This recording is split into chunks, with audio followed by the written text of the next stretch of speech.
You're watching TVC Breakfast. It's time for us to look at the headlines across Nigerian newspapers. And I have my regulars here to help us make sense of all of this. Headlines we'll be looking at now. I have Dr. Dayo Kayode here. Dr. Kayode, good morning. Good to see you. Good morning, Mike. Great. How are you? Shall I say Happy New Year again? Okay, we've not seen this year. Have we? All right. No, but the point there is, I think it's only logical that you can still say Happy New Year to someone you've not seen until maybe Even when the you are 31st, saying, because it's 31st still of, January. of January. It's when still January. It's okay. That's fine. And we also have Obaniyi Akinwale here. Nii, good morning. Good morning. Good to see you. Glad to be We've here. seen, so there's no need to say I think Happy New Year. it's the one I'm seeing. It's the one I'm seeing for the first time in the year. Compliments, sir. You know, same to you. Yeah, it is only in Nigeria we say Happy New Everything. Happy weekend, New happy Day. Sunday, happy Saturday. We have to be happy now. Yeah, we're happy. happy people. evening. We're happy people. So we have to be happy. All right, let's begin with the Nation newspaper now. Nation newspaper says it's focusing on subsidy. Labour intensifies mobilization for protests.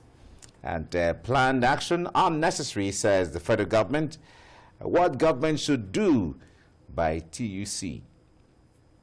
All right, this issue of the removal of subsidy and the conditions, and we'll certainly we'll take a look at this when we open discussions. The Punch newspaper is next, and it says, Electoral Act Amendment, bill bars voters from contesting candidate certificates in court.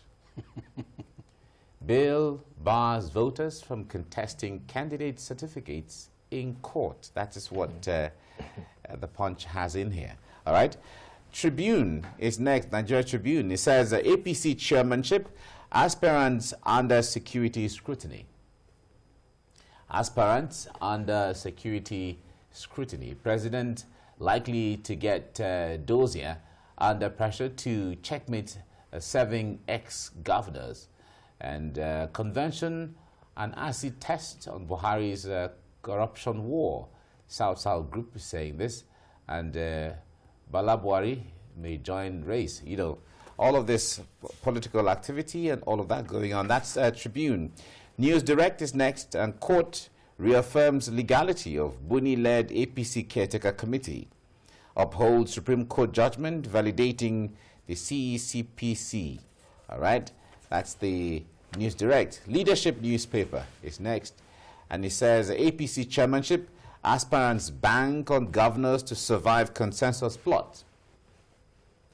Aspirants bank on governors to survive consensus plot. That's for APC chairmanship. This Nigeria, it says 2023 presidency, battle for APC PDP tickets intensifies. The South should have it. Stakeholders are all saying this. All right.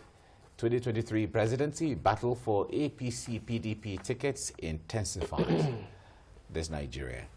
Daily Trust is next, and it says on 2023, Wike moves against Atiku Saraki, courts 5 governors. All right, and former VP ex-Senate president to declare soon. Everyone can contest. PDP BOT member is saying this. We are not aware. Atiku's aide is saying this. And Atiku's delay gives Rivers governor a winning hand. Varsity Dawn is saying this. That's from the analysis here and there. Okay, that's a Daily Trust. First News is next. And First News is taking us back in way back. And Abdusalam Abubakar says MKO died of natural causes, not poisoned. Former head of state granted an interview recently, and he said that MKO died of natural causes. Ex-military head of state recalls Abiola's last moments 24 years after. Okay, that's First News. Abuja Enquirer is the next one, and it says inside Abuja Garden where Igbo noodles and Zobo sold, NDAD arrests 6. Okay, that's the news we're getting from the Federal Capital Territory. We've had these issues recently. It's been quite becoming common now. From there, let's go to Daily Times. Only price reduction will justify rice pyramids. Experts are telling the federal government. say the progress made so far in increased output of the staple still insufficient for local consumption. That's Daily Times talking about the rice. Okay, if we have time, we'll talk about this. Daily Independent is next. Despite oil at $87, forex scarcity, political risks may dwarf growth. That's what Daily Independent is saying. National economy, Nigeria's debt profile may hit 43 trillion naira in 2022. Analysts raise concern over debt servicing. Business Day is the last one we're looking at now, and it says small businesses in unending battle against dollar shortages. Small businesses in unending battle against dollar shortages. Okay, that's Business Day. All right, let's get into our discussion now. It is no longer news, federal government saying that subsidy has to end. In fact, in the words of the Minister of Finance, government can no longer afford footing the bills, subsidy. But the organized labor is saying that well, before you go into that terrain, there are things that you have to put in place. Otherwise, we cannot cushion the impact or the effects of removal of subsidy on our members and all of that. Nee, I'm going to start with you on this. This is not the first time or second or third or fourth or fifth or how many years, I can't count anymore how we've been going back and forth on the issue of subsidy, remove, no, don't remove, remove, no, don't remove, and all of that. What do you make of this now? What's the difference between this and maybe all the other calls for removal of subsidy? I will put the issues in two perspectives. One is subsidy, the other is labor. With every sense of responsibility and humility, after the tenure of Comrade Adam Oshiomhole, there is no labor union in Nigeria.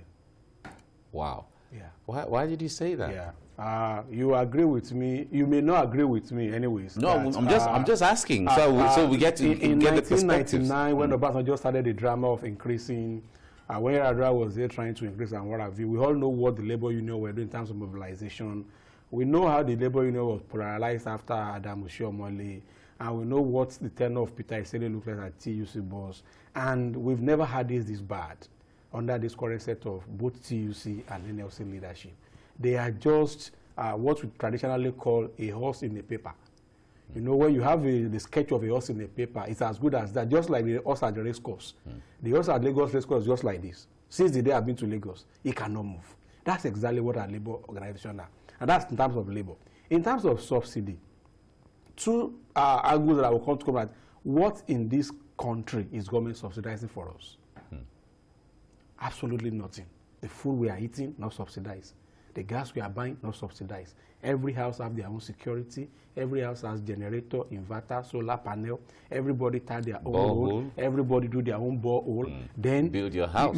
So at the end of the day, you see, give us outrageous what they call land use charge, or you give us roadworthiness for roads that are not worthy of our cars, and put us through strenuous conditions. So subsidy all over the world is not something that is strange lexicon.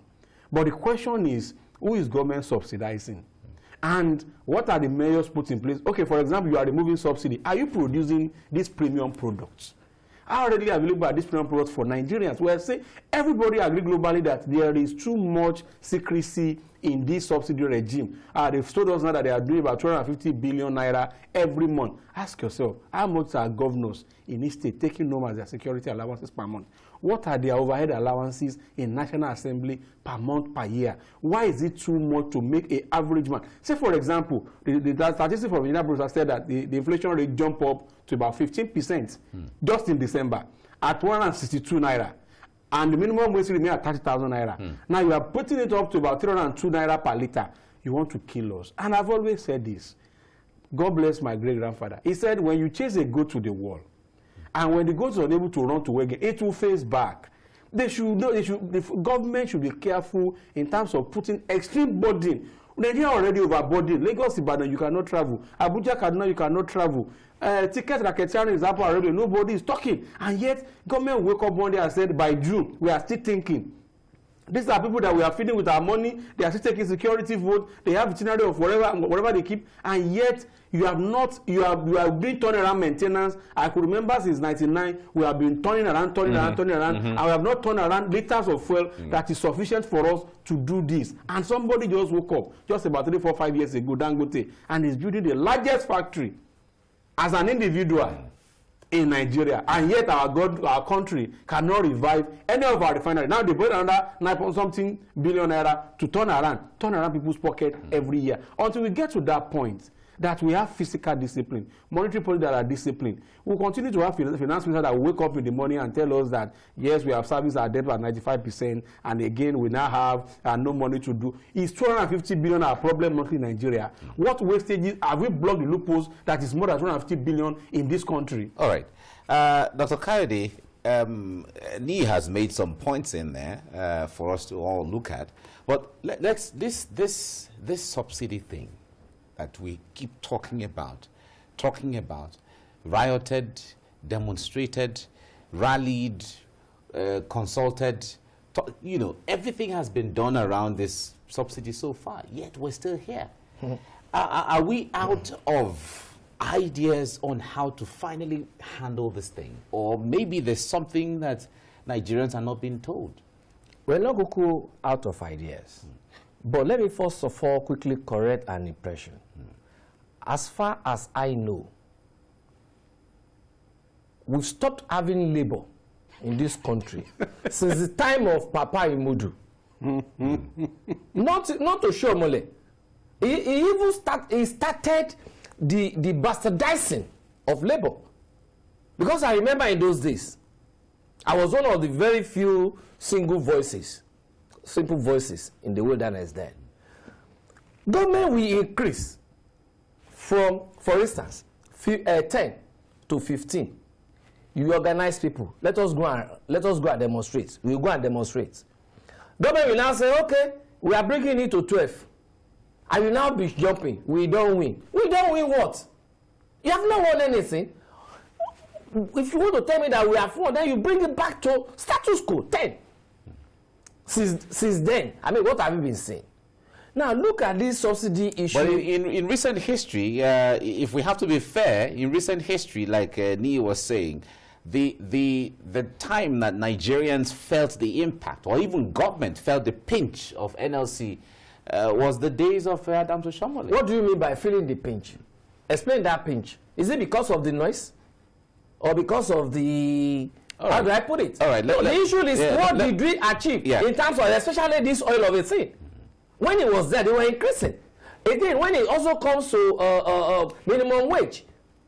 Minimum wage that Baba Umodu have been talking since how many years ago? You are still talking about it. Instead of you talking about, let's talk about standard of living. Do you understand? So I want to know what did he achieve. Now let's leave that by the way. Issue of subsidy. 2 areas for government and then an area for the people. The area for the government is this. I termed it sometimes ago. Idiocy of government and kakistocratic thinking of our leaders. All right. We're going back to the classroom now. That's what it is. Idiocy in terms of not seeing or pretending not to see the outcome of a particular policy. Pretending not to see the outcome of a particular policy. What policy? Policy of petroleum importation. 1, when you take this crude oil to that refinery outside of the country, it's going to cost you some amount to get it transported. You're also going to pay excise duty on it. When you are building it, when it's there, you will pay for their storage. You will pay for their facilities. And for the process of you will refining. pay for their labor. You will pay tax for that particular country. Okay? When you're also bringing it back, mark you, we are not bringing in all the products that you refine from that crude oil, because we have not been asking them since all these days. We have only been talking about petroleum and diesel. Yeah, but no, if we talk about petroleum, to be fair, there are so many things involved in petroleum. In terms of I don't want to use all those. I'm just using the language that people will understand. Kerosene, okay, petrol, diesel, petrol. We are only talking about petrol. We only talk about the petrol itself, the PMS. Nobody is even asking for the diesel. Nobody. They use that diesel on their own. Nobody is asking for other residuals. And the subsidy on diesel has been removed long ago. Nobody is asking for other residuals that comes in. So what happens to all those ones over there? Now, let's take PMS alone. When you are bringing that PMS again, you also pay for the transportation. When you come here, you pay for import duty. You pay landing for costs. Landing costs and all that. Who bears that brunt? Why don't you look at all these things and then know yourself? That's why I said pretending. Know yourself that it is better for you. All you need to do is just take your pipe from the field to the refinery. Shikena, and then you will now see the prices of all this is drop. One, but two. we have. Listen, sir. Let me finish. All right. One aspect is that the Socratic thinking. That is thinking in a way that is far, far, far below what is expected. Okay. But I would also, anyway, Shebi, they are now saying you cannot even query the certificate in court. All you now need to do is, when you query the certificate, they go and bring 36 SAN to come and define it. All right. So these are issues that we need to look at. Okay.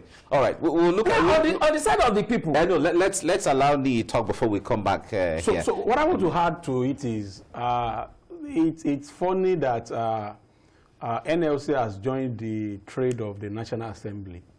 And when I say trade of National Assembly, is what they are found doing about a year or two ago is they quickly find a way of grabbing the headlines. NLC is unfortunate that they are going that route, but it's not working. And I'll tell you why it's not working. Pengasan, are they a member of the Nigerian Labour Union? Well, I think they are all affiliate bodies. They are members of the downstream sector and upstream sector. And I am very, very sure that Pengasan is one of the most strongest part of NLC. When the NLC said they want to down to, once they call those guys on off and offshore, you mean Nupeng? You mean Nupeng? Both Nupeng and Pengasan. Nupeng is the one that is stronger than Pengasan. So if those guys are working in oil sector, and we have all our refineries not working, as any labor leader, someone Pengasan and NLC leadership to ask them that, why are you collecting salary and the refineries are not working? Was NLC, TUC, Pengasan, Nupeng not part of PIA? Are they not aware that with Petroleum Industry Act or Petroleum Industry Bill, subsidy is going to be removed? Are they not aware now that NNPC is no longer a government entity that has now been privatized? Are they not aware that or at least federal government is an investor in Dangote refinery? Are they not aware that Dangote refinery will start production they said third quarter of this year or in 540 barrels? And are they not aware that it's going to be at the cost of production? So nobody is going to subsidize anybody. So if NLC is now coming out now to now grab headline, these are the things that we need to see. It has come to a world whereby information is an information age. We all have this information. So perhaps the same thing that happens to our power sector is what is happening in this, what is it called? You buy tank, you don't have money, I'm going to come and buy it. People are resuming every day as National Content Development Board, downstream sector, upstream, collecting salaries, going on this thing, turn around, carrying titles and what have you, yet the refinery is not bringing out a single pint. Nonetheless, in this country where federal government refineries are not working, modular refineries are functioning. The people in River State, uneducated one, are having illegal refinery where these products are being refined. So it shows that the science of refinery is not a rocket science. Exactly. It's not even an alpha jet science, no rocket. Now, if that is happening, how much more the Nigerian Labour Congress will now come out? How on earth do you come out for a citizen that is collecting 30,000 naira per month, and you have increased the fuel to 162, and said that same person should go on the street to go and do what? Are your members not feeding fats on the current subsidy. What is the job? As Pengasan come out to tell us that Nigeria federal government should stop turnaround maintenance of any of the refineries. Are they not the one doing the turnaround? Are they not managing it? Are they ghosts? Are they not member of labor union? So this is hypocrisy of highest order for any labor medicine to come out. And sir, why I said Oshiomhole is better is that even at Oshiomhole will not do newspaper. When the judge is not working, sir, either you like it or not, you said 10 naira to 15 naira. Don't let us go to the politics of that. We all understand. This current guys are not